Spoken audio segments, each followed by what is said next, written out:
Hello everyone, welcome to the channel. In this video, we will learn about the insertion technique of intrauterine devices. Timing of insertion. So IUD can be inserted to a woman of reproductive years at any time during the menstrual cycle when she is reasonably sure that she is not pregnant. However, the ideal time is after the 5th day and before the 10th day of menstrual period. So this is known as the ideal time because the chances of women being pregnant is remote at this time. And secondly, the myometrial contractions are less at this time. The uterus is relaxed, so which may be responsible for the expulsion of your copper T. So there are less chances of expulsion if we are inserting the IUD at this particular point of time. So various terminologies have been used depending upon the insertion and timing of your IUD. So if we are inserting the IUD any time during the menstrual cycle after the 6th week of the delivery or after 12 days of completion of abortion, it is known as an interval IUCD. If we are inserting the IUCD within the 48 hours of vaginal delivery or the C-section, it is known as a postpartum IUCD. If we are inserting the IUCD within 12 days of completion of abortion, it is known as a post-abortal IUCD insertion. So post-abortion, when we are inserting within the 12 days of abortion. Postpartum, when we are inserting the IUCD within 48 hours of delivery, and interval any time after the during the menstrual cycle or after the 6th week of delivery or after the 12 days of completion of abortion. So what are the prerequisites before the insertion of your copper T device? So we have to take the history of the patient, do the examination general as well as the pelvic examination to exclude any of the contraindication. So we have to make sure that the candidate is suitable for the IUCD insertion. Then we also inform the patient about the various problems which may occur after the insertion, and we have to show the device to her and the consent is obtained. Then you have to remember that the insertion is done in the outpatient department only. There is no need of the admission of the patient and there is no need of sedation or the anesthesia. And the procedure is to be done under all the aseptic condition. To reduce the cramping pain after the insertion, we can provide beforehand the patient with any of the NSAID.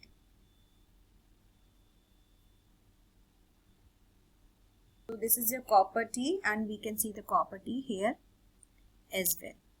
And we can see two other things in the packet. This is a P-shaped solid rod. It is known as a plunger. And this is I-shaped, which is known as an inserter with a flange. So this blue colored thing is a flange. So this is your flange. And it is very oftenly asked in the Viva the purpose of this flange. So we will see in the upcoming slide what is the function of this flange or guard.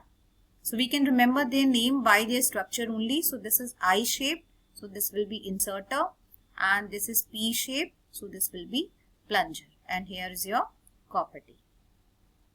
We have to measure the uterocervical length and we will use a device which is known as a uterine sound. This is your uterine sound. So this is your inserter, this is your plunger, this is your flange.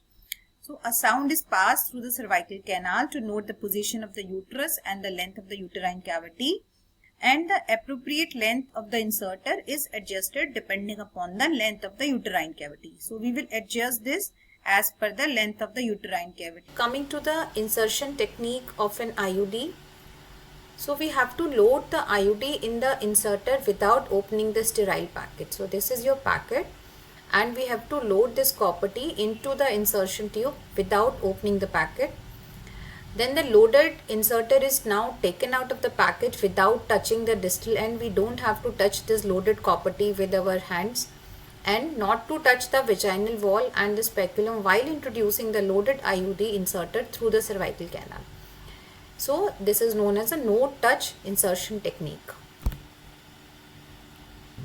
So we will see in detail how to load the copper T.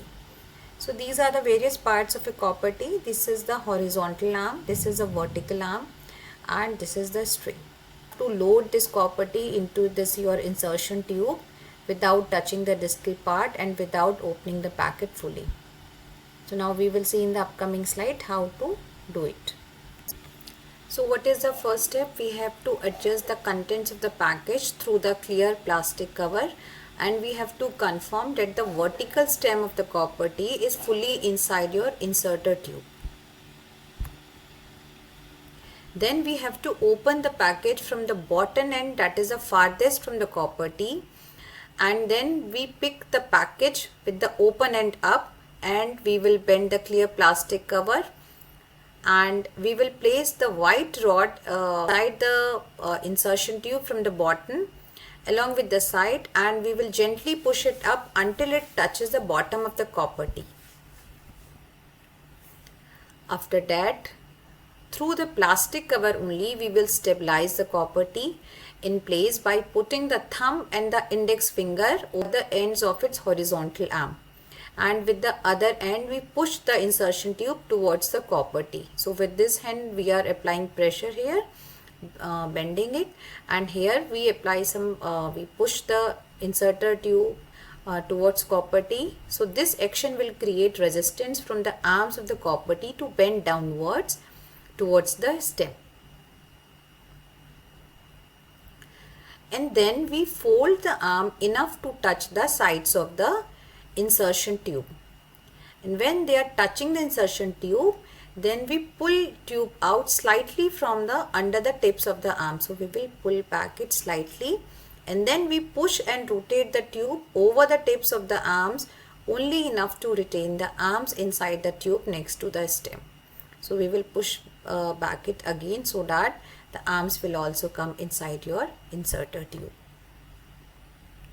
After that, we will adjust the blue flange according to the uterine depth, and the depth we have measured with the help of the uterine sound.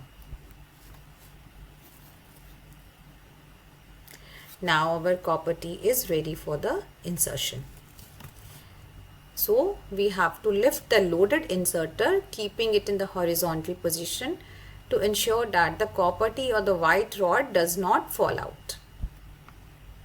So now what we do, the inserter with the device placed inside, it is then introduced through the cervical canal right up to the fundus. And after positioning the guard, the inserter is withdrawn, keeping the plunger in position. So this guard or flange, it is being set at the level of your uterocervical length. And the device, it is not pushed out of the tube, but it is held in place by the plunger. So we will hold in the left hand, we will have our plunger, and with the right hand we will firmly hold your inserter, and slowly we will withdraw this inserter and we will slide this backward. We are not pushing it upwards, we are sliding it backward in this direction. So this is your withdrawal technique. Then as soon as we slide back, it is being released into the uterus, and threads are released automatically. Inserter is then removed slowly. The threads are then being trimmed, preserving 3 cm length outside the cervix. So if we summarize the insertion technique, we have a inserter I-shaped, we have a plunger P-shaped. We will load the copper T device inside the packet only without touching it, and we will fix the guard or flange as per the uterocervical length of the uterus, and we have calculated the length with the help of the uterine sound. Then we will insert into the uterus, and then we will hold it firmly, and with the left hand we will hold the plunger, with the right hand we will hold the inserter, and by withdrawal technique will withdraw it slowly, and the copper T is automatically, arms will be expanded and it will be placed in the uterine cavity, and then the excess thread can be removed and it is being trimmed. So what can be the side effect of your IUCD insertion? So the most common IUCD side effect is the bleeding, and there is an increased vaginal bleeding. So bleeding can be either there will be longer menstrual period, or there may be bleeding in between your periods, or there may be greater volume loss during the menstruation. So with the newer generations of your devices, copper T devices, there is less average blood loss, and it is particularly lower with your third generation copper T devices. There may be pain, it may be either during the insertion or it may remain up to the few days during the menstrual cycle as well. So it may manifest as a low back pain or cramps in the lower abdomen, and it usually disappears by the third month of your IUD insertion.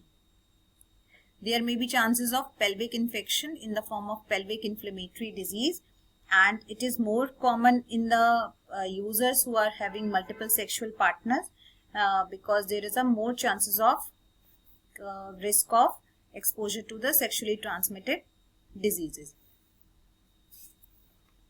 So there are remote chances of uterus perforation, and it is not very common, but it will depend upon the timing of insertion, the design of your copper T device, or the technique of insertion, and the operator experience as well.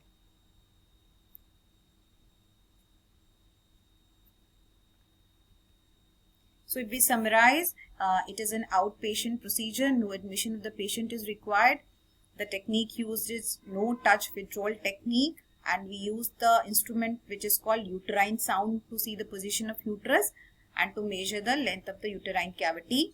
And a very important viva question is that can we use an copper T device as an emergency contraceptive? So the answer is yes, it can be used as an emergency contraception, but it has to be inserted within the 5 days of your unprotected sexual intercourse.